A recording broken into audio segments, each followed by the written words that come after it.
السلام علیکم ورحمت الله وبرکاته. زما د لرو برګرانو پښتنو ورونو بچو خویندو لونه زه محمد یوسف بنریز تاسو په خدمت کې حاضر یم. په نننۍ ویډیو کې تاسو ته د غني خان په یو داسې نظم باندې خبرې کول غواړم، کوم نظم چې د تعلیماتو او د عبرت نه ډک دی. کو چېرې مونږ په دې نظم باندې غور وکړو، فکر وکړو او ځان پې پوه کړو، نو الله سبحانه وتعالی به مونږ په دې دنیا کې او د مرګ نه مخکې د ډیرو فتنو نه بچ کړي. نن تمام انسانان، هغه کو مسلمان دی او که غیر مسلمه دی، دا د فتنو ښکار دي او یو تن هم چې دی هغه په نیغه لار روان نه دی، ځکه چې فتنې د فتنو کار دغه دی چې هغه انسان د صراط مستقیم نه راکوز کړي او په غلطه لارې روان کړي. اگر چې زموږ مسلمانان هم ځان په صراط مستقیم باندې حسابوي، خو نه، ټول په ټوله د فتنو ښکار شوي دي. غني خان د دغې فتنو موږ ته نشاندهي کوي، موږ ته یې ښایي او بیا د دغې فتنو نه د بچ کېدو موږ ته درس راکوي. د دې نظم نوم دی دنیا. یعنې دنیا کې کم کردارونه داسې دي چې هغه زموږ دپاره د هغې پیژندګلو زموږ دپاره لازم ده او په موږ واجب ده چې موږ دغه خلق وپېژنو. دا نظم د غني خان په لټون کې د 601 صفحه باندې موجود دی. راځئ چې وړاندې دا نظم واورو، بیا پرې خبرې وکړو. غني خان وایي دا په خپل خود کې د دنیا ته کتل ګرانه ده، ګرانه، ډېره ګرانه ده. دلته شل قسمه د وسان ګرځي، رنګ د شهباز کې ټپوسان ګرځي، ګدړو برید د ببرشي رویخي غړمبا کوي لکه شیران ګرځي. څوک د غریبې خوارې ګډې رنګ کې ادم خواره او شرمخان ګرځي. یو غټ پټکې سپینه همسا په لاس کې په اوږده ګیره کې شیطان ګرځي. زړه خو سینه کې وي پټ پټ پروت وي، نقشه یې سترګو کې روښانه ده. او دا په خپل خود کې د دنیا ته کتل ګرانه ده، ګرانه، ډېره ګرانه ده. یو خواته کن کې د ملنګ سامري د فقیر نوم یې سپک بدنام کړلو. دې ملک کې داسې وخت تیر شوی دی، بادشاه به سوال د خپل غلام کړلو. فقیر هیڅ جامه لباس نه لري، بادشاهي تورې او الماس نه لري. دا خو یو نور د زړه په زړه کې بل وي، د روح مستی وي، نه لباس نه چلوي.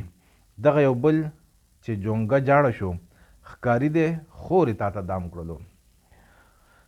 دا چې هو لکه ګیدړ کوي، دا ذکر نه دی تا ته ځان یادوي. یزید دی ناس په چغو چغو تا ته په کربلا کې شهیدان یادوي. که یو که لسو ما به خولي و ټول، دغه شماره خو ښه اسانه ده. دا قسم پیژندل منتریان، ګرانه ده، ګرانه، ډېره ګرانه ده. وګوره دغه دی یو سیب راغی، برید یې جنډه لکه قیصر نیولي.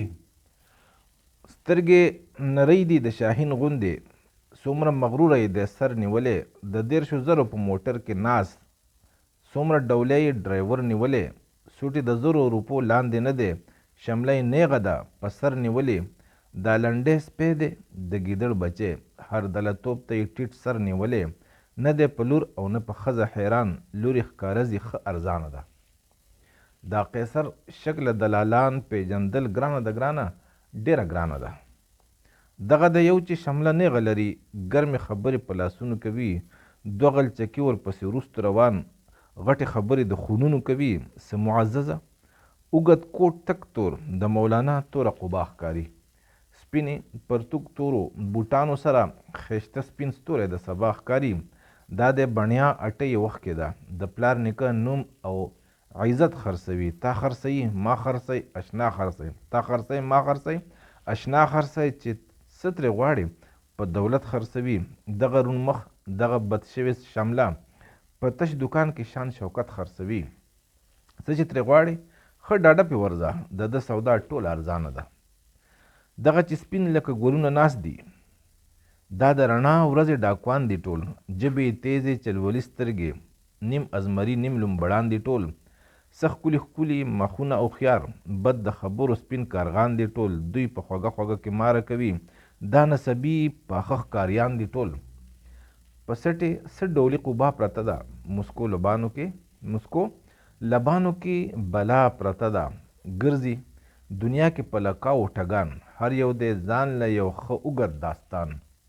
که زه ټول عمر کینم خلاص به نه کم دا تعارف د دې قلم په بیان خو په انجیل کې د عیسی لیکلي د بنده د لیدو یو امکان سترګې کړکۍ دي د روح رنګ ښایي سترګو ته سترګې همیشه ښایي ځان دعا کوه خدای لا هم نه کړې خور په دنیا د اوسۍ د طوفان چې سمه دمه ده نو ګرانه ده او چې اسانه ده نو ورانه ده.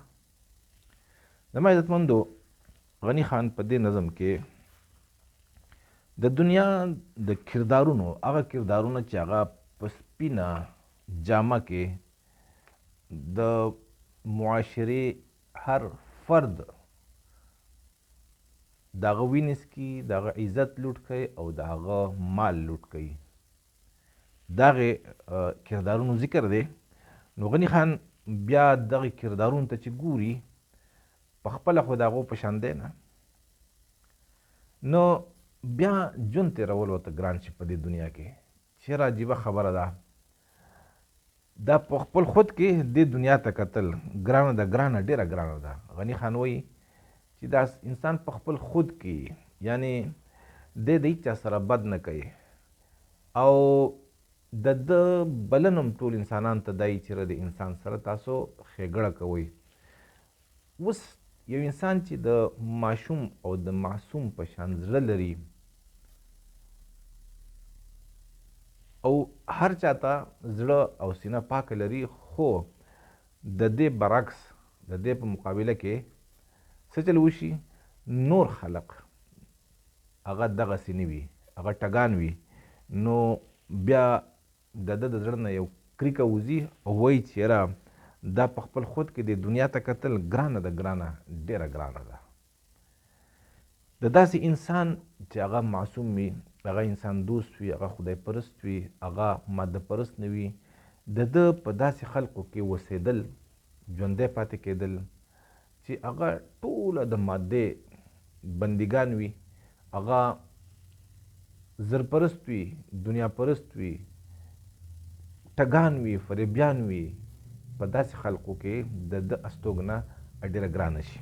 نو ځکه غني خان دا ووایي چې دا په خپل خود کې د دنیا ته کتل ګرانه ده ګرانه ډېره ګرانه ده. دلته شل قسمه د اوسان ګرځي رنګ د شهباز کې ټپوسان ګرځي. ولې دلته کې د اوسان چې دی هغه شل قسمه دي. یو قسم نه دی چې انسان یې وپېژني یو قسم څه دی چې ګوره رنګ د شهباز کې ټپوسان ګرځي. ټپوس یو داسې مارغه دی چې هغه موږ چې لکه څنګه ازمرې او ګیدړ یادو که نه نو دا په مارغانو کې باز چې دی د مارغانو بادشاه دی. ټپوس یو ډېر کمزوری او ډېر بزدله مرغۍ ده. نو د دې شهباز یعنی د شهباز په رنګ کې ټپوسان ګرځي او خلقو ته دا باور کوي چې موږ شهبازان یو موږ بازیان یو بازان چې ورته وایي که نه شهباز. حالان کې حقیقت کې دغه خلق ټپوسان دی. ګیدړو برید د ببرشي رویخي غړمبا کوي لکه شیران ګرځي. ګیدړو د ازمرو بریتونه یخي دي او غړمبا کوي د ازمرو په شان او د شیرانو په شان ګرځي. څوک د غریبې خوارې ګډې رنګ کې ادم خواره او شرمخان ګرځي. څوک ته به چې دا چېرته غریبه خواره ګډه ده یو عجزي خو په هغه کې دومره حرامیتوب وي دومره شیطانیت یې پکې چې دی اصل کې ادم خوارم دغه خلق وي انسانان وینم دغه خلق دي. یو غټ پټکې سپینه همسا په لاس کې په اوږده ګیره کې شیطان ګرځي. بل چې دی هغه مولوي صاحب دی ښه غټه پټکې والی دی سپینه همسا په لاس کې ده اوږده ګیره خو اوس وضع یعنی شکل و شبهات د بزرګانو د ولیانو د پیغمبرانو خو په اصل کې څه دی شیطان دی د خصلت د شیطان دی. زړه خو سینه کې وي پټ پټ پروت وي نقشه یې سترګو کې روښانه ده. غني خان بیا موږ ته چل ښیي چې ګوره زړه چې دی دا په سینه کې دی پټ پروت دی خو د ده نقشه دا سترګې ښیي. زړه دلته دی خو د ده زړه کو پاک دی سترګې به یې پاکي ښیي او زړه کې کو تیاره ده د سترګو نه به تیارې ښودېږي. کوم زړه چې د تیارو نه ډک وي د هغه سترګې تیارې ورایي او کوم زړه چې د نور نه او د ښایست نه ډک وي د هغه سترګې ښایستونه او رنګونه نولي. دا په خپل خود کې د دنیا ته کتل ګرانه ده ګرانه ډېره ګرانه ده. زما عزتمندو دا مخکینه خبره چې دا رنګ د شهباز کې ټپوسان ګرځي. تاسو ګورئ زمونږ په دې سیمه باندې تقریبا 40 کاله وشو چې بلکې تقریبا دا 80 کاله کېږي چې یو ټولګی دی او هغوی د ځانه بازان جوړ کړي، اصل کې ټپوسان دي. او ستا بچی زما بچی بیا یې مورچو ته هلته وجني او نوم پې دوی کوي. نو که دوی نران وې دې بازان وې په خپله بدله خپل بچي به یې لېږل، نو نه په خپله په خپلو بچو باندې په یورپ کې او په امریکا کې سبقونه وایي، زما او ستا بچی چې دغه مورچو ته لېږي. نو دا د دغې طبقې ذکر دی. بله چې طبقه چې دا هغه د هغې چې هغه سپین رو لکه سفید پوشي په شکل و شباهت کې ډېر نیکان علما ښکاري، خو اصل کې عالمانه نه دي، د دنیا سپي وي. دا اوس تقریبا پرون یو 2-3 ورځې وشوې چې ما په فیسبوک باندې یو پوسټ شیر کړی دی 2 سلسلو کې که نه. نو هغه د پاکستان د یو مشهور مفتی صاحب چې نوم یې دی تقي عثماني، تاسو ټول پیژنئ، په هغه باندې ما تحقیق کړی دی او بیا هغه یو اصطلاح د دنیا ته ورکړې ده، هغې ته وایي اسلامي بینکاري.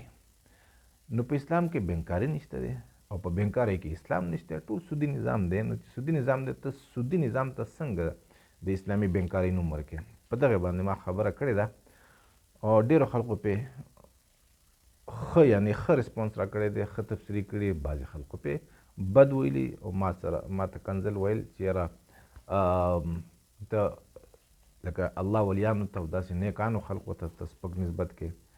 نو د غني خان په دې نظم کې هم دغه نقشه موږ ته وړاندې کړه چې یو غټ پټکې سپینه همسا په لاس کې په اوږده ږیره کې شیطان ګرځي، زړه خو سینه کې وي پټ پټ پروت وي، نقشه یې سترګو کې روښانه ده. تاسو زما فیسبوک ته تللی شئ، هغه پوسټونه زما لوستی شئ. او دا په خپل خود کې دنیا ته کتل ګرانه ده، ګرانه ډېره ګرانه ده. بیا لیکي غني خان چې یو خواته کن کې د ملنګ سامري د فقیر نوم یې سپک بدنام کړلو. یو ملنګ زاهدي، ملنګ څه ته وایي دا نه چې ځي په سوالونه کوي په در باندې ودرېږي، نه ملنګ هغه چا چې د دنیا دغه کړه. غني خان ځان ته لیکي د اشنغر مغرور ملنګ او په نوم غني په جیب لپنګ. ملنګ دغسې چې د دنیا د سود او زیان نه لاس وینځي. نو یو چې دی هغه یو خواته کن کې د ملنګ سامري، د ملنګ په کن کې سامري څه چل وکړو، کن څه ته وایي کچکول ته وایي که نه، د هغه جولۍ چې هغه چې پکې ځان نه کپړې مپړې یا څه نور. نو د ده دغه کن کچکول کې سامري څه چل وکړو، د فقیر نوم یې بدنام کړو. یعنې دا سړی زاهد نه دی، دی د دنیا سره مینه کوي او ترغیب بل ته ورکوي چې د دنیا نه تاسو زړه موړ کوئ. نو ده د دغې زاهدانو، د دغې ملنګانو، د دغې خدای پرستانو هغه نوم بدنام کو. دې ملک کې داسې وخت تېر شوی دی، بادشاه به سوال د خپل غلام کړلو. دې وطن کې داسې وخت هم تېر شوی دی چې بادشاه به د خپل غلام نه سوال کو، خیر به یې ته غوښتو. بادشاه په کار دی چې بل له خیر ورکولی، خو نه دا دې که هر څه ممکن دي، داسې بادشاهان راغلي دي چې د غلام نه به یې سوال کو او خیر غوښتو. بیا غني خان لیکي فقیر هیڅ جامه لباس نه لري. فقیر څوک دی؟ ملنګ څوک دی؟ د دې دپاره د جامې ضرورت نشته دی، د لباس ضرورت نشته دی. فقیر هیڅ جامه لباس نه لري، بادشاهي تورې او الماس نه لري. بادشاهي چې دا د تورو او د الماسونو محتاجه نه ده او د دې خپل یو شان یو شوکت دی. دا نه چې چا سره توره یو چا سره الماس دی بادشاه دی، نه دغه نه دی، بلکې د دې خپل یو شان شوکت دی، د خپل یو خصلت وي، د خپل یو خوی وي، د خپل یو روب دا وي او د خپل یو مرتبه یې هغې مرتبې دا چې ټول یو شي دی بادشاه شي. او فقیري هیڅ جامه لباس لري. اوس دا نه چې یو سړی دی د فقیر جامې واغوندي او زه د فقیر یم، نه فقیري او ملنګي دا د لباس محتاجه نه ده. دا خو یو نور د زړه په زړه کې بل وي، د روح مستی وي، نه لباس نه چل وي. فقیري څه ده؟ دنیا نه زړه مړول.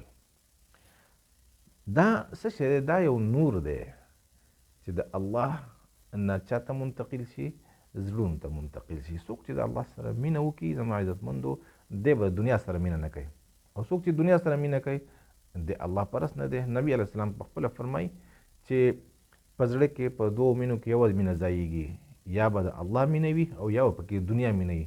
نو د دنیا مینه یوه ذره چې په کوم زړه کې وه د الله والا دی نه، او د چا د زړه نه چې دنیا بیخي وځي دا الله والا دی او دغه نور دی چې د بیا دنیا سره څه تعلق نه وي. لکه غني خان، رحمان بابا، صحابه، پیغمبران، دا خلک چې دی دي داسې اوس هم داسې ډېر اولیان شته دی چې د هغوی د دنیا سره څه غرض نه وي. د روح مستی وي نه لباس نه چل وي، ملنګي شوله فقیري شوله، دا د روح یو مستی ده. روح ګوره چې د روح څه ته وایي؟ زړه ته وایي که نه.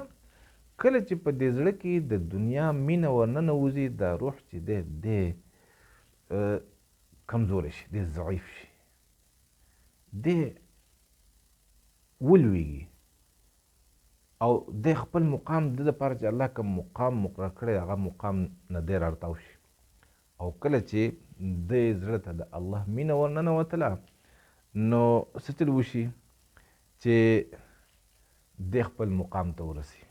نو غني خان وایي دغه یو بل د روح مستی وي نه لباس نه چل وي. کله چې زړه ته د الله مینه ورننوځي روح او زړه مست شي، د ده بیا په غمونو هم پروا نه وي، د ده بیا د خلکو په لان تان باندې هم څه پروا نه وي، بلکې دا خو یو مست سړی دی. او موږ ورته مجنون وایو که نه. مجنون چې دی قیس هغه خو یو هوش والا انسان و، یو ډېر هوښیار غټ دنیادار، خو چې په لیلا باندې مین شو نو د هغه د معسوا د لیلا نه هر څه نه یې لاس وینځل، هر څه یې د زړه نه ووتل، صرف لیلا پکې کېناسته. نو د لیلا د هغه به هر وخت د لیلا سودا وه. نو دغه سودا دی څه کو مجنون یې کو.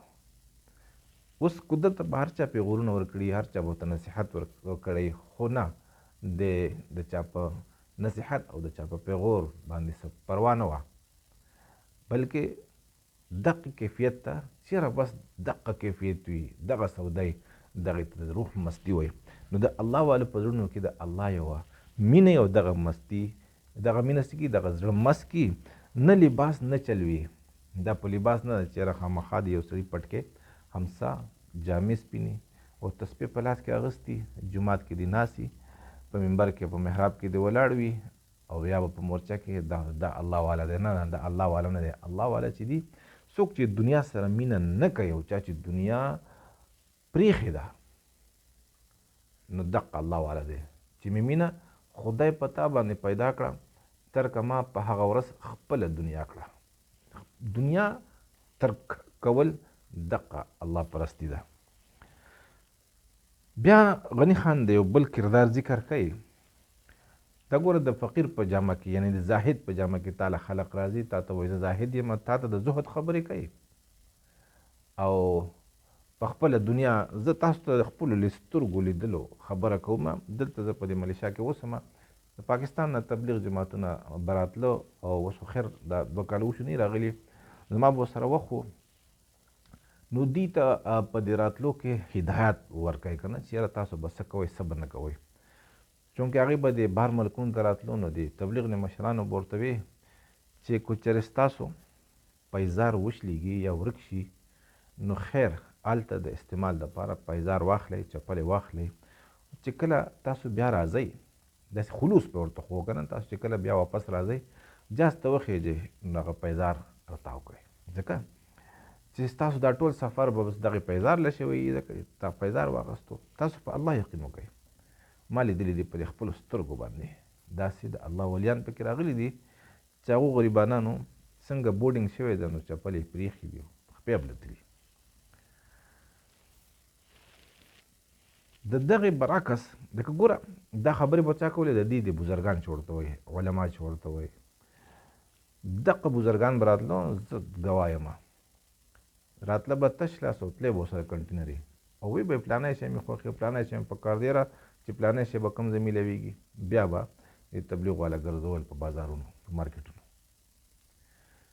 ما به یې خدای پاکه ده تاسو بل ته څه وایې که زموږ د جماعتونه غریبانان تاسو څومره زرې زرې کړو، یو سړي چپلې وشلې دي نو په چپلو کې خو چې دی لاړ شي که نه، ضروري ده چې دی خپل لځي. بل ته دومره احتیاط دومره زهد ښیي او په خپله سټل کوي، په خپله د خوراکونو د څیزونو د هدیو د نظرانو د دې څه حساب نه، او دغه نظرانو بیا په دې کې اختلاف پیدا کړی، یو وایي زه به مشر یم، بل وایي زه به مشر یم. نو دا د غني خان دا خبره دا زه هسې نه کوم د دې د تشریح، بلکې دا په ما باندې حال تیر شوی او تیریږي او ما په خپلو سترګو لیدلي، نو ځکه د هغو تشریح زه تاسو ته کوم. او غني خان چې څه ویلي د حقیقت کې رښتیا دي. غني خان زمونږ څه دی، بس کامل مرشد چې ورته وایي هغه دی.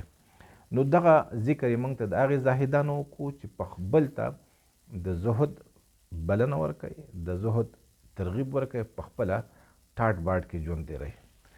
ها یو بل کردار دی چې دغه یو بل چې جونګړ جاړه شو، ښکاري دی خورې تا ته دام کړلو، یو بل سړی په کوم دی په دې مذهبي لباس کې که نه چې هغه تا ته جونګه جاړه شو، ځان یې تر ډېر غټ یو لوی یعنی د څه په شا یې ځان ته پټ کړو، په یو د مذهب په څه ورته یو بل کردار دی د هغې په شکل کې راغی او تا ته ځان وښوو، خو حقیقت کې دغه نه دی. نو غني خان وایي چې دغه سړي نه هم خیال ساتئ، دې قام ته وایي دغه ښکاري دی تا ته یې دام خور کړی دی، دا جونګه جاړه شو چې تا ته، نو دغه ګورې الله والا نه دی، مونږ ورته پیر وایو که نه، دغه پیر نه دی، دغه شیخ نه دی، دغه الله والا نه دی، دا تصوف والا نه دی، صوفي نه دی، دی ښکاري دی او ستا ته یې دام خور کړی، ستا وینې زوی څکلو دپاره راغلی دی.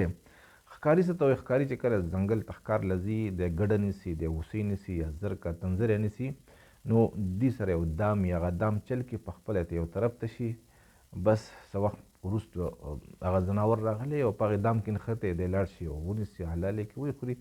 دقه زمونږ د غني خان د دغې کردار ذکر کوي چې دغه ښکاري څوک دی، دغه د پیر په شکل کې راځي او څه وایي دا چې هو لکه ګیدړ کوي، دا ذکر نه دی، تا ته ځان یادوي.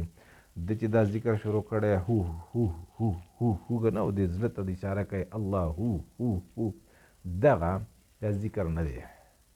دې تا ته ځان یادوي چې که یم نو زه یم، زه د رب یمه، انا ربکم الاعلی. دا فرعون یوازې نه دی ویلي، دا د ټول مذهبي سیاسي دا ټول مشران بل ته وایي چې زه ستا رب یم، زما نه علاوه بل رب نشته دی. دا د هر لیډر د هر مشر چې دی ناره ده او عملی، اگر چې په خپله دا خبر نه کوي، خو دا د عمل نه ثابتېږي چې دا فرعون دی. غني خان وایي چې دا اصل کې فرعون دی، دی تا ته خدای نه یادوي، دی د په خپله په زړه کې خدای نشته دی، نو څنګه به دی ستا په زړه کې د خدای مینه کښېنوي؟ دی په خپله دنیا پرست دی، نو ستا زړه نه به څنګه دنیا راوباسي؟ غني خان موږ ته دا درس راکوي چې دا ذکر نه دا د الله یاد نه دی، دا څه دی؟ تا ته ځان یادوي چې زه شیخ یم، زه پیر یم. تاسو ګورئ نه، فلانی پیر صاحب، فلانی شیخ صاحب، فلانی مولوي صاحب، فلانی مفتي صاحب، فلانی مولانا صاحب، فلانی دا فلانی هغه، او ګوره 20-30 کسان به ورته ښي طرف ته، 20-30 ګس طرف ته، 20-30 مخې ته، 20-30 شاته، چې په تلو کې هم هټو بچو، چې کیني نو د قسمه قسم بالښتونه. زما عزتمندو، اسلام د دې روایاتو د خاتمې دپاره الله راوستی دی. حضرت عمر رضی الله تعالی عنه په زمانه کې یو صحابي و، غالبا مانه سیر دی، ابو الدرداء رضی الله تعالی عنه، یا یو بل صحابي و، د علماو کې صحابي و، هغه په مسجد نبوي کې درس ورکو او راپاسېدو، نو هغه شاګردان یې ورسره په جلب کې راپاڅېدل. په دغه وخت کې حضرت عمر رضی الله تعالی عنه ورننوتو جومات ته، چې وایي کتل چې یاره د دې پاسېدو د ده سره شاګردان پاسې په جلب کې دي، لښته یې راواغسته او سم یې د هغو د مخې وو، او ورته وی چې اسلام چې د کوم رواج او د کوم رسمونو د کوم لعنت د ختمېدو دپاره راغلی، ته هغه بیا په زړونو کې کښېنئ. هغې صحابي ووی په جړا جړا چې د دې ژوند نه هم مرګ ښه دی، یعنې بېزتي یې کېده که نه د شاګردانو د مخې. زما عزتمندو، دا پروټوکول دا هټو بچو دا د ریوند ته تاسو لاړ شئ د هر بزرګ مخې ته به یو دغه ولاړي ډنډې والا ولاړې لکه څه چل شوی دی دا ولې پرایم منسټر دی د صدر دی د چیف اف آرمي سټاف دی د آی جي پي دی ولې ورته ولاړي خادمان بې پیسو بې نوکرۍ بې تنخواه دا ټول څه دي د خپل ځان نه خدای جوړول دا ټول خدایان دي او قرآن کې هم دا دي چې پخوانو امتونو د خپل علماو نه خدایان جوړ کړي نو غني خان دغه ذکر کوي چې دا ذکر نه دی تا ته ځان یادوي یزید دی ناس په چغو چغو تا ته په کربلا کې شهیدان یادوي د کربلا شهیدان لکه حسین رضی الله عنه اهل بیت ټول چا شهیدان کړي وو د هغې قتل عام خو یزید کړی اوس په کربلا کې ناست دی او چغې وباسي او وای د کربلا شهیدانو وای د کربلا شهیدانو نو دا خو وجلې تا دي مقصد دا دی چې اصل کې دا یزید دی دا حرامي دی دغه پیر صاحب دغه پروتوکول والا دغه هټو بچو والا دا حرامي دی بخښنه غواړم زما جذباتي شمه نو دا یزید دی دا حسین نه دی او بیا غني خان لیکي چې که یو که لسو ما به خولي وټول دغه شماره خو ښه اسانه ده دا قسم پیژندل منتریان ګرانه ده ډېره ګرانه ده غني خان وایي چې که لس او شل وی نو ما به پیژندلي وو ځکه دغه شماره اسانه ده لس شل خو بس د شمار خلقي خو غني خان وایي چې دا قسم جادوګر چې دي د دې دا پیژندل منتریان څه ته وایي منتر چې کوي که نه څوک چې په بل باندې نظربندي وکړي نظربندي سي مثال په طور باندې یو سړی په اوبو باندې روان دی خلک وایي لکه د اوبو د پاسه روان دی لکه په اوبو نه روان دی په اوبو کې دننه روان دی ښکاري د اوبو د پاسه دا نظربندي اصل جادو نظربندۍ ته وایي نو زما عزتمندو دا نن چې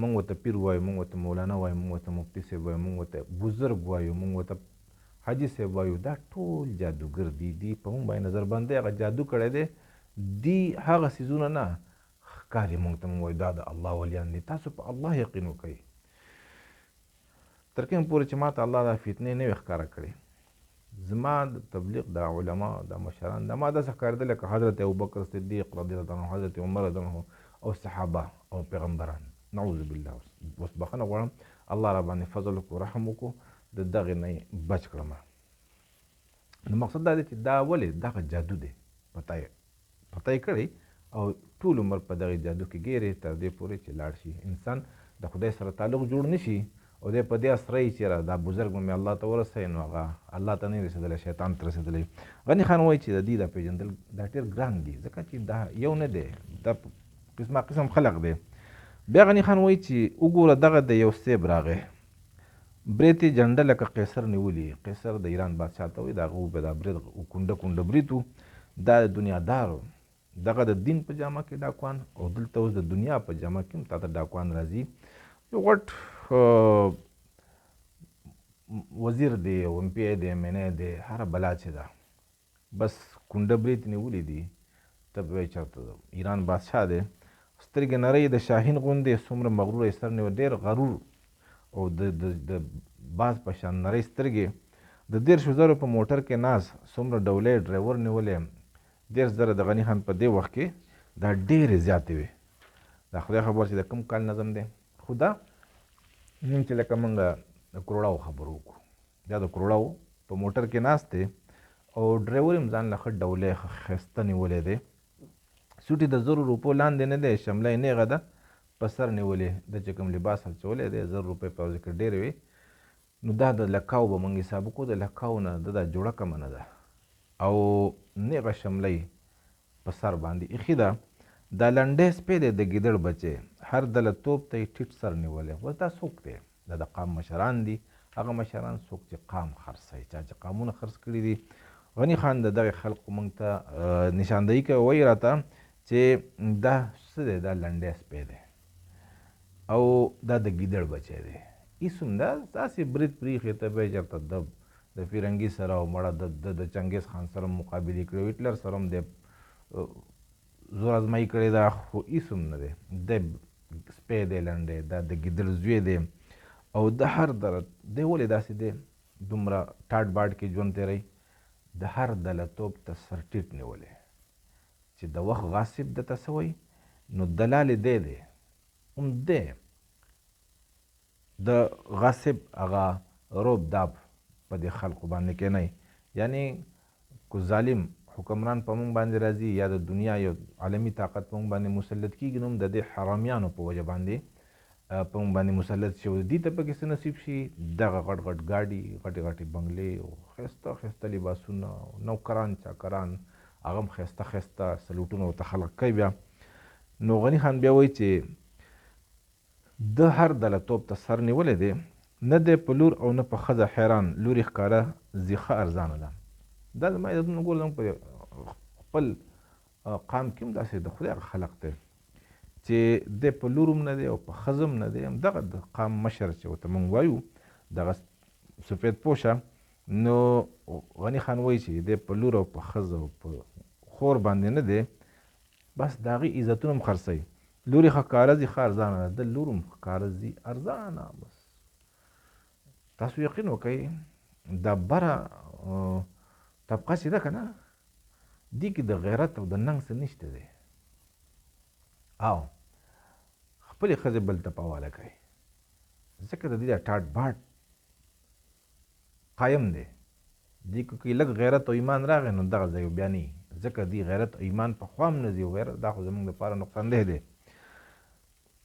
دا قیصر شکل دلالان پیژندل ګرانه ده ګرانه ډیره ګرانه ده غني خان وایي چې ګوره دا د قیصر شکل ده د بادشاه تاسو وګورئ زموږ حکمرانه طبقه چې څومره ده هغه کو هر څه تاسو پیژنئ چې څوک حکمرانان دي مقتدره طبقه چې ورته وایي حکمرانه طبقه چې ورته وایي هغه د ټولو یوازې نه چې منګل سیول نه د ټولو ادارو دا حکمرانه طبقه دا قیصر شکل دلالان دي یعنی ښکاري بادشاهیان خو اصل کې دلالان دي نن چې په مونږ باندې د عالمي طاقتونه سواره دي زمونږ وینې ټیکسونه څه مونږ نن په خپل وطن کې د پیازو نرخ په خپله نشو کېښودی نو دا ورته چا تړلي یو دا همدې قیصر شکله دلالان دا دلالان دي د هغوی دا د هغوی ایجنټان نه دي ته خادمان وایي سلیوز چې ورته وایي دا غلامان دي د هغوی نو دا غني خان ورته دلالان ویلي خو اصل کې دا غلامان دي نو دا قیصر شکله غلامان دي د دې د پیژندل غني خان وایي ګرانه ده ګرانه او ډېره ګرانه ده بیا غني خان د بل کردار ذکر کوي دغه د یو چې شمله نیغه لري ګرمې خبرې په لاسونو کوي دوه غلچکې ورپسې وروسته روان غټې خبرې د خونونو کوي یو بل صاحب هم را روان دی ځکه تاسو کو ګورئ نو د عوامو نه چې لږ بره شي نو دې کې طبقې یو بالکل A کلاسي بل B او بل C که نه دا عوام خو په ډیو په ایو ګوره چې په کم کې راځي غریبانان نو په دې کې یو بل طبقه داسې ده چې غني خان وایي چې هغه هم شمله نیغه نیولې ده په سر ایښې ده او په لاسونو باندې ګرمې خبرې کوي دا نوی لیډر شوی دی نوی بیروکرټ شوی دی د ده پسې څه دوه درې تنه غلچکي پسې وروستو روان وي او د هغوی ته خپل مفادات وي او د خپل مفادات وي د خاندانونو خبرې کوي چې بای زمونږ خاندان داسې و زمونږ خاندان هغسې و موږ دا چل کړی موږ هغه چل کړی دی غني خان ورڅه وایي بیا څه معززه اوږد کوټ تک تور د مولانا توره قبا ښکاري ګوره داسې اوږد کوټ عزت والا تک تور یې اغوستی دی او ته به وایي چې دا د مولانا تکه توره قبا ده هغه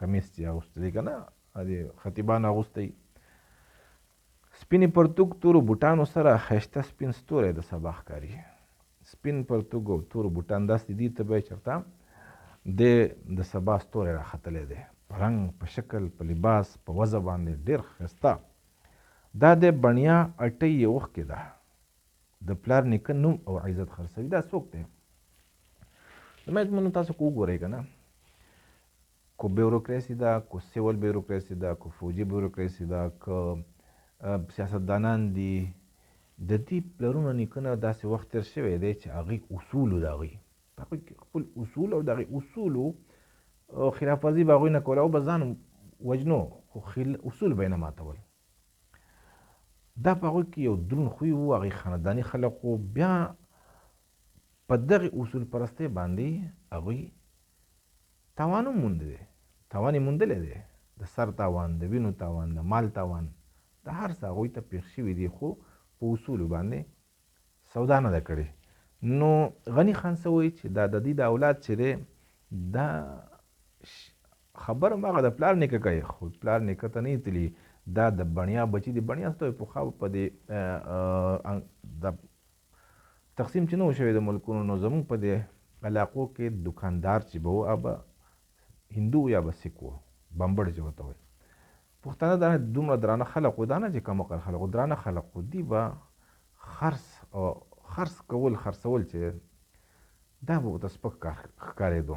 نو دغې چا چې به دوکان و هغه ته به بڼیا وې، هندوانو که نه، او اټۍ دوکان ته وایي. نو هغوی به اټۍ وښکلې وسه ته، چا به پیسې ورکړې، د بوله سامان ورکړو. نو دا زموږ دا مشران چې دي، دا یو قسم چې دا قسم چې کوم غني خان یادوي، دا دغه هغه بڼیاګان دي. بس پیسې وله څوک ورکوي، دولت څوک ورکوي، عهده څوک ورکوي، د پلار نیکم خرڅوي، د لور ښځه خور هر څه خرڅوي، د پلار نیکه نوم او عزت خرڅوي، د پلار او د نیکم نوم عزت خرڅوي. تا خرڅوي، ما خرڅوي، شنا خرڅوي، هر څوک خرڅوي. چې څه ترې غواړې په دولت خرڅوي، دې نه چې ته څه غواړې بس په دولت یې خرڅوي. تاسو وګورئ، بخښنه غواړم زما دا خبرې به ډېر خلک اوري. دا زموږ دا اوس اوسنی وزیر اعظم چې دی، د ده خبره وشوه چې دی به وزیر اعظم کېږي. یو سړی راغی، هغه ول خپله ښځه وکړه چې دا واله اول دغې ښځې خپلې خور سره خبره کوله، بیا د خپلې لور سره خبره کوله. دی راضي نه شو ځکه چې هغه ځوانانې وې. نو بیا ورته دی وی چې ځه خپل خاوند ته وي. خاوند وی ټیک ته چې دی وزیر اعظم کېږي، داسې ویل لکه زه چې وزیر اعظم یم. ښځه یې وله ورکړله، په خپل طلاق ورکړو، هغې د سره نکاح وکړو. نو دا څوک دي؟ دا هم د ډېرو خلکو د دې پلرونه نیکونه به هم ډېر ښه تېر شوي وو، خو اوس څه دي؟ دا اوس اټۍ ده، دا بڼیاګان دي، دي هر څه خرڅوي. چې خپله ښځه خرڅوي نو په ما او تا څه کوي، په یار دوست څه کوي، په ملک او په خاوره او په سیمه څه کوي، هر شی خرڅوي. دې نه نور بېغیرت څوک کېدی شي؟ د څه دپاره؟ د دولت دپاره. په دولت پسې کېده خدای دوسته، چې څه ترې غواړې په دولت خرڅوي، څه ترې غواړې نو بس په دولت خرڅوي. مقصد چې ښځه یو سړی خرڅوي په دولت، ده نه به نور څه. دا ګوره دا کردارونه دي غني خان، ما او تا ته ښیي، او دا شته په دې معاشره کې شته دی. دغه روڼ مخ، دغه بد شوې شمله، دغه روڼ مخ، دغه بد شوې شمله په تش دکان کې شان شوکت خرڅوي. مخ یې ډېر ښایسته، شمله یې بد کړې ده، کپړو له هغه بد ورکړی دی. کلک ورته وایي که څه ورته وایي، د کاټن کپړو دا خلک بد ورکوي. بد په تاسو پېژنئ، د هغې سره دا نیغ وي که نه، دا شمله نیغه وي. نو غني خان وایي چې دا په تش دکان کې دی څه کوي؟ د شان خپل عزت خرڅوي، خپل شوکت خرڅوي، خپل پلار نیکونو څه چې ترې غواړې ښه ډاډه پې ورځه، د ده سودا ټوله ارزانه ده. غني خان څه وایي چې ته دې څه غواړې که نه، ډاډه ورځه پې، سودا یې اسانه ده. تاسو وګورئ MMA ورته وایي، مجلس عامله هغه پخوا یو مشرف په دور کې د مولانو یو MMA جوړ شوی، اوس هغه نوم یې چې دغې ته به یې مجلس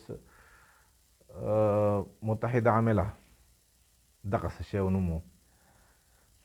ټول علما د جمعیت علما اسلام چې څه ممبرانو، ټول عالمان، حافظان او امامان یقین وکړئ ټولو خپل ووټ خرڅ کړی دی، ټولو خپل ووټونه خرڅ کړي. او بیا چې دې ووټونه خرڅ کړه، زه د دننه نه خبر یم.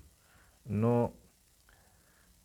د هغې وخت وزیر اعلی هغه دراني، هغه چې خبر شو نور څه نه شو کولی، ټول یې راغونډ کړو، ډوډۍ په نوم باندې دعوت ته راځئ. ډوډۍ ته چې راوغوښتو بس په حال کې بند کړو، تاله یې پسې ولګوله.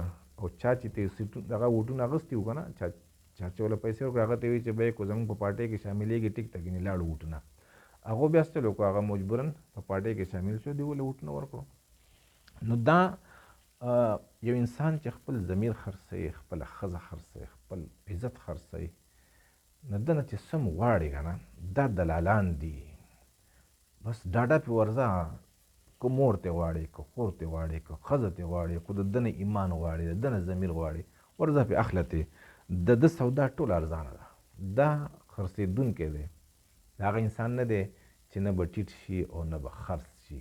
هغه خلق پخوا تللی د خاور لاندې شوی. زما عزتمندو بیا غني خان لیکي چې دغه چې سپین لکه ګلونه ناست دي، دا د رڼا ورځې ډاکوان دي ټول، ژبې تیزې چلولي سترګې، نیم ازمري نیم لومبړان دي ټول. دا اوس د بلې ټولګي خبره ده، دا به زه سویم کیدای شي دا نوکر پیشه خلق وي. دا سپین سپین لباسونه ښکلي ښکلي کپړې چې اغوستي دي، غني خان وایي ناست دي، دا د رڼا ورځې ډاکوان دي. ناست په کاونټر دی، ناست په کرسۍ دی، غټ ټیبل ورته لګېدلی دی. ته به وایې چې دا افسر دی، خو دا افسر نه دی، دا د رڼا ورځې ډاکو دی، تا په رڼا ورځې لوټ کوي. تاسو یې نه که نه، او که تاسو هرې محکمې ته ځئ بغیر پیسو نه دې کار نه کېږي. دا پیسې چا له ورکوي؟ د حکومت خزانې ته ځي؟ نه نه، د جیب ته ځي. دا د څه دی؟ د سرکاري افسر دی؟ نه نه، افسر نه دی، دا ډاکو دی، د رڼا ورځې ډاکو دی. هغه رحمان بابا شعر دی که نه چې غل په غلا پسې په سپینه جامه نه ځي، په رڼا ورځ ته زما د زړګي چورې. غل چې ګوره غلا له ځي نو یو خدای د شپې ځي، بیا د شپې سپینې جامې هم نه اغوندي. ته وایې ښکاره خلقو ته به ښکاره شم. دومره هغه غریب چې دی هغه احتیاط کوي. او دا حرامیان په سپینه ورځ باندې زمونږ مال، زمونږ عزتونه پټۍ، لوټي او غلا کوي. جبې تیزې چلولي سترګې، نیم ازمري نیم لومبړان دي ټول. دا څوک دي؟ د دې جبې ګوره تیزې دي او سترګې چلولي دي.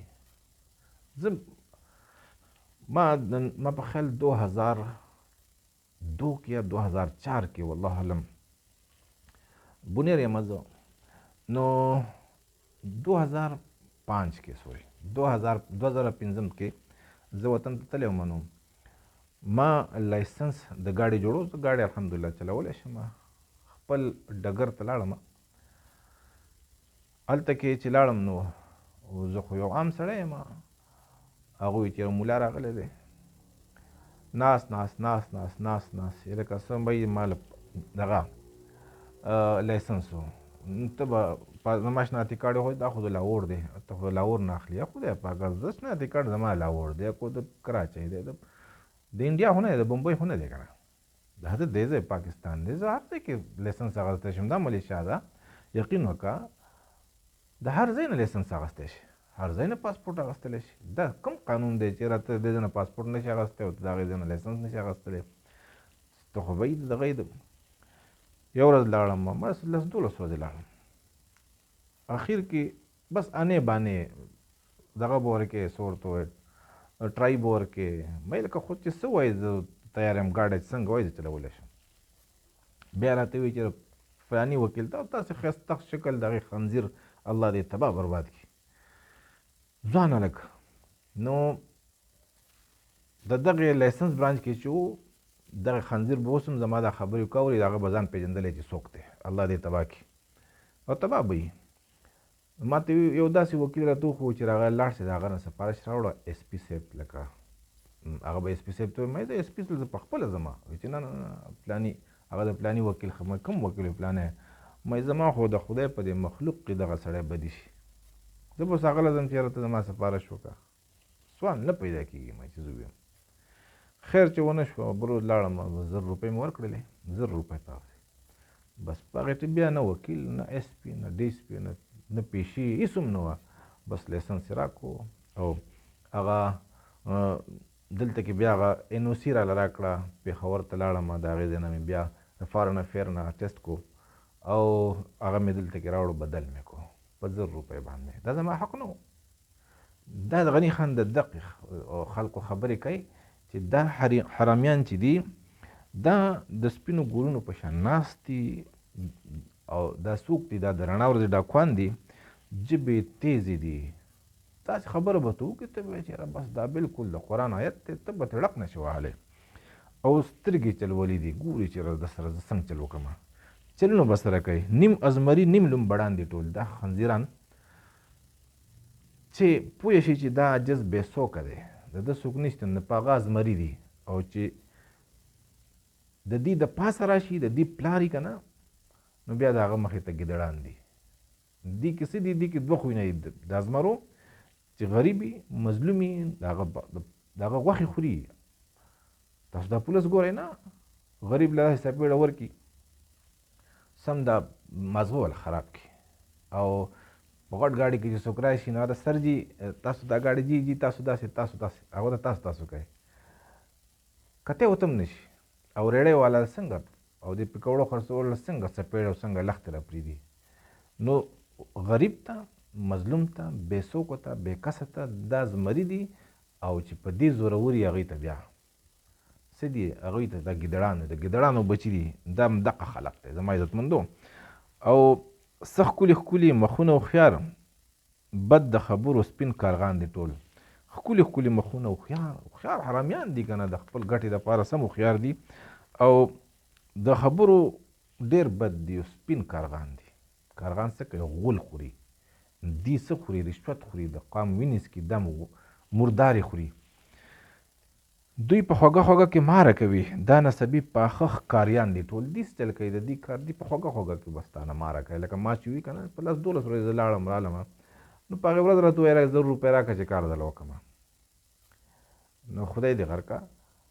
دا زما خبر ده چې څومره خلق لوټ کوي په روزانه، څومره خلق لوټي.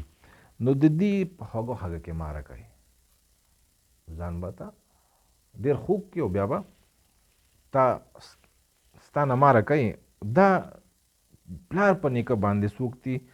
پاخه ښکاریان دي. دا خنزیران ښکاریان څوک دي چې د بل غوښه خوري. په سټې سټ ډولي قبا پراته ده. مسکو لوبانو کې بلا پراته ده. دې په سټونو باندې یو ډولي قبا، چا به ټوپۍ، چا به پکول او چا به څه ښایسته رومال اچولی. او په دې چې خاندي په دغې خندا کې یو بلا پرته ده دې په شونډو کې. دې د خندا نه دی الله قام په حفاظت کې. ګرځي دنیا کې په لکاو ټګان. غني خان بیا راځي خپله خبر راټولوي. وایي چې په دې دنیا کې په لکاو ټګان ګرځي. هر یو د ځان له یو ښه اوږد داستان د هر یو ټک چې د ځان له خپل داستان دی، ډېر اوږد داستان د ختمېدو نه دی. لکه تاسو ته ما د یو قصه وکړه، دا مې پوره نه ده کړې. هر یو حرامي یو اوږد داستان دی. که زه ټول عمر کینم خلاص به نه کړم دا تعارف د دې قلم په بیان. غني خان ځان عاجز کې وایي که ټول عمر کینم د دې د پېژنګلو به زه د قلم په دې بیان باندې ختمه نه کړم. خو بیا غني خان یو خبره کوي.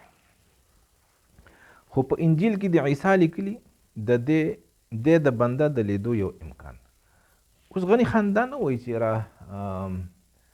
اصل څیز د دې پېژنګلو ده. ته به یې پېژنې. دا څومره ټګان چې دي که نه، د مذهب او د سیاست او د څه ورته وایي دا ملازمت پیشه چې دي، د دې د پېژنګلو به څنګه کې اصل چې ته یې وپېژنې. نو غني خان وایي چې په عیسی علیه السلام په انجیل کې لیکلي دي او هغه څه لیکلي وایي چې د انسان د پېژنګلو یو امکان شته دی. یعنې ته په یو خبره باندې پېژندلی شي. هسې خو په تا ته دا یو غټ پیر ښکاري، غټ مفتي، غټ مولانا، غټ حافظ، غټ بزرګ به ښکاري، غټ ملازم، غټ اصول پرست به ته ښکاري، قانون پرست به ته ښکاري. خو دی به ته څنګه پېژنې چې دا څه دی په اصل کې؟ دا اوس دا 10-12 ورځې زه تللی وم که نه، خو دا خنزیر ما پېژندلی نه و. په خدای یقین وکړه. ما به ته چې څه وایي دا صحیح وایي. نو دا چې ما پېژندلی وی نو په هغه ورځ باندې به کار شو. نو غني خان هم د دقې یا ما به څه بل څه انتظام کړی.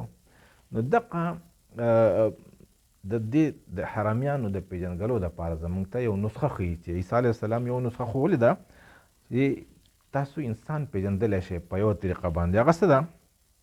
سترګې کړکۍ دي د روح رنګ ښایي. دا سترګې چې دي که نه، دا وختي هم دا خبره وشوه، دا د دې زړه رنګ ښیي. زړه تور دی، سترګې به توري. او زړه پاک دی، سپین دی، سترګې به روښانه وي. زړه کې منافقت دی، سترګو نه منافقت دی. په زړه کې صداقت دی، سترګو نه به صداقت ساسي، رښتینولي به دې ساسي. نو غني خان وایي چې دا عیسی علیه السلام لیکلي دي چې دا سترګې کړکۍ دي. د څه کړکۍ دي؟ د روح. مثال په طور دا موږ په دې کور کې ناست یو، نو په دې کې کړکۍ هم دي. په دې کور کې زه ناست یم، دننه ناست یم. ما به خلک ویني. څنګه به ویني؟ چې د کړکۍ کولاو شي. کړکۍ کولاو شي نو ما به د بهر خلک دننه ویني چې یاره دی کوم ځای ناست دی، څنګه ناست دی. دغه رنګې زړه چې دی په کور کې دننه ناست دی، دنه قلا چاپېره شوې ده، خو دې ته کړکۍ یو کړکۍ ده او هغې کړکۍ کې د ښکاري کړکۍ د سترګو ده، په دې سترګو کې ښکاري انسان. باطن چې دی هغه به ته څنګه پېژنې؟ د ظاهر نه، او ظاهر سترګې دي. سترګو ته سترګې همیشه ښایي ځان. اوس ته به څه شی وینې نو ته بیا یې پېژنې که نه، نو دغه سترګې دي. کله چې دا سترګې ظاهر دا سترګې تا د باطن په لټون کې ولګولې چې یاره زه د دننه انسان وپېژنم، نو بیا به د انسان سترګو ته ګورې. چې سترګو ته ګورې دا سترګې تا ته هغه بل سړی ښیي چې دا څنګه دی. دعا کوه خدای لا هم یې نه کې خور په دنیا د دوسۍ دی. طوفان غني خان وایي چې بس دعا کوه چې الله څومره نیک انسان دی که نه، چې الله ما لا هم نه کې دا په د دوسۍ طوفان په دنیا کې راغلی دی، سونامي راغلی دی. یا الله موږ ته بچ ساته چې زه داسې دوس نه شم. او چې سمه دمه ده نو ګرانه ده، او چې اسانه ده نو ورانه ده. چې سمه دمه ده اوس چې سم دم ژوند تېری که نه، سم دم سړی ګورې ایماندار او غیرتمند دا ګرانه ده. یا داسې ژوند تېری چې چاته نقصان ورنه کړي، څوک درته نقصان پېښ نه کړي، دغه هم ګرانه ده. چې سمه دمه ده نو ګرانه ده.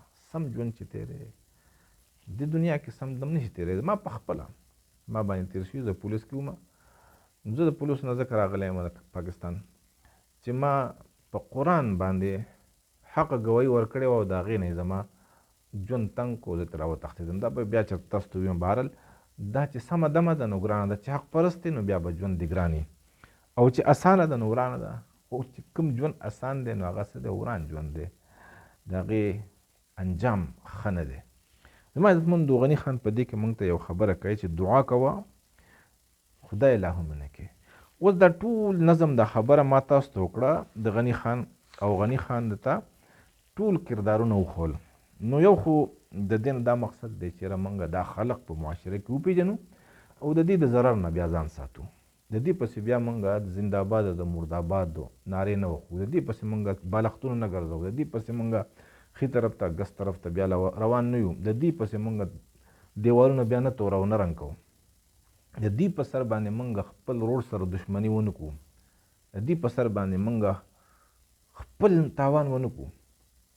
یو خو دا خبره ده، دا ډېره ښه خبره. بل دا چې زما د تشریحات ډېر د یونیورسټو د کالجونو او پړه لیکه خلق په دې کې داسې خلق دی چې هغې CSS هم کړی دی، CSS هم کوي، او افسران هم دي، ډاکټران هم دي، انجینران هم دي، پایلټان هم دي، او داسې خلق دی چې هغې له الله سبحانه وتعالی څه نه څه ذمهوارۍ ورکړي دي. نو هغوی ته دا یو سبق دی چې تاسو داسې جوړ نه شئ. اوس زما دا خبرې او د غني خان دا نظم چې څوک اوري، هغه ډاکټر دی، هغه انجینیر دی، هغه سرکاري نوکر دی، هغه پولیس افسر دی، هغه فوجي افسر دی، هغه سیاسي لیډر دی، هغه چې دی د جرګو مشري کوي، د قانونو مشري کوي، هغه هم دغه شان شي عبرت ترې نالي، او هغه هم داسې یو ناولی کردار ادا کوي. نو بیا د دې غني خان د سبق نه، د ده د نظم نه، او زما د تشریح نه څه فایده نشته دی. فایده به هله راوځي زما عزتمندو چې یاره نن مستقبل نه، نن چې زما په لاس کې دی که نه، د چا په لاس کې چې نن دی، هغې دې ووایي چې زه به داسې کردار نه ادا کوم، او ښه کردار ادا کوئ. مه خرڅېږئ، مه څوک اخلئ. جیو اور جینے دو پالیسی اختیار کوي. الله سبحانه وتعالی به زموږ مدد کوي. قام به زموږ چې دی هغه په اخلاقو اعلی مرتبې ته ورسېږي. نو زما عزتمندو غني خان مقصد هم دا دی چې یاره موږ د بل ناولی کردار هم وپېژنو، د بل منافقت هم وپېژنو، بیا دغه بل ناولی چې زمونږ بدې شي نو پس خو په دغې ناولي کردار باندې، په دغې بغیرتوب باندې، په دغې قام خرڅۍ باندې، په دغې بېایمانۍ باندې، نو چې دا ټول غلیظ خویونه دا موږ د ځان نه وباسو چې موږ به داسې کردار نه جوړېږو.